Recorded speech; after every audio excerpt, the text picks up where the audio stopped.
মাটি থেকে 6 তলার নিচ অব্দি মেট্রো রেল ওদের, মানে ওদের মাটির উপরে এক জগৎ আর মাটির নিচে ভিন্ন জগৎ।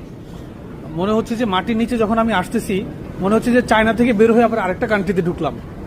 এত অবাক লাগে। দেখেন, জাস্ট দেখেন, এখন কি দেখবেন চোখের সামনে, এই যে আপনারা দেখতে পাচ্ছেন এর নিচেও আবার মেট্রো রেল আছে।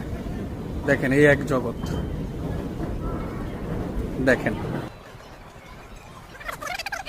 এই যে কার্ডটা পাস করলাম, এই যে গেটটা খুলে গেল, আমরা আরো নিচে যাইতে হবে। দেখেন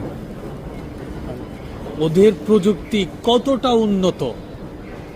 দেখেন, এই যে এক্সেলেটর দিয়ে আরো নিচে, দেখেন নিচ দেখা যাচ্ছে না। মাটি থেকে 6 তলা অব্দি নিচ পর্যন্ত ওদের মেট্রো রেল পুরো সিটিতে প্রসারিত। কত নিচে দেখেন,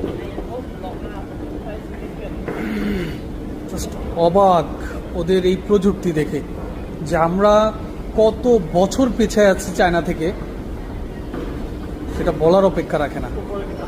হ্যাঁ, এই যেখানে আছি এর উপরে কিন্তু হাইওয়ে, এর পরেও আরো মেট্রো রেল স্টেশন আছে।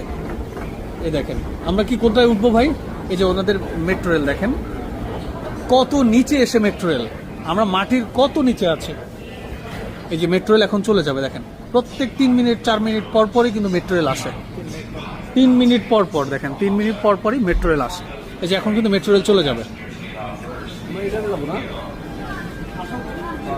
দেখেন, আমরা এখান থেকে যাব হচ্ছে কোন স্টেশনে?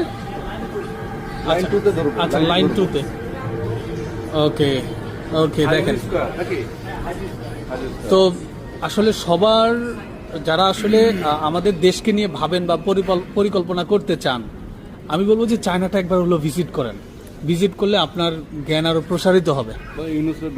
হ্যাঁ, এই দেখেন, দেখেন এটা হচ্ছে পুরো গুয়াংজু সিটির, দেখেন পুরো গুয়াংজু সিটির, হ্যাঁ গুয়াংজু সিটির পুরো মেট্রো রেলের ম্যাপটা একদম মাটির নিচে জালের মতো ছেটায় আছে।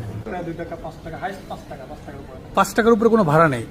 দেখেন এত কম খরচে যাতায়াত করা যায়। ওকে, এই যে এই মাত্র আমরা মেট্রো রেলে উঠলাম। হ্যাঁ, এই দেখতে পাচ্ছেন সবাই সবার মতো মানে মোবাইল নিয়ে ব্যস্ত। একদম শান্ত স্বাভাবিক পরিবেশ, কোনো ধাক্কাধাক্কি ঝগড়া ফাসাদ কিচ্ছু নাই। সবাই দেখেন মোবাইলে ব্যস্ত। এই হলো চায়না। ওকে, আমি আসতে আর চাই না। আপনি আসতে চান না? মানে বললাম আচ্ছা, একটা বিষয়ে জাস্ট আপনি ভাই একটু চিন্তা করেন, আজ থেকে 1400 বছর আগে আমাদের প্রফেট, আমাদের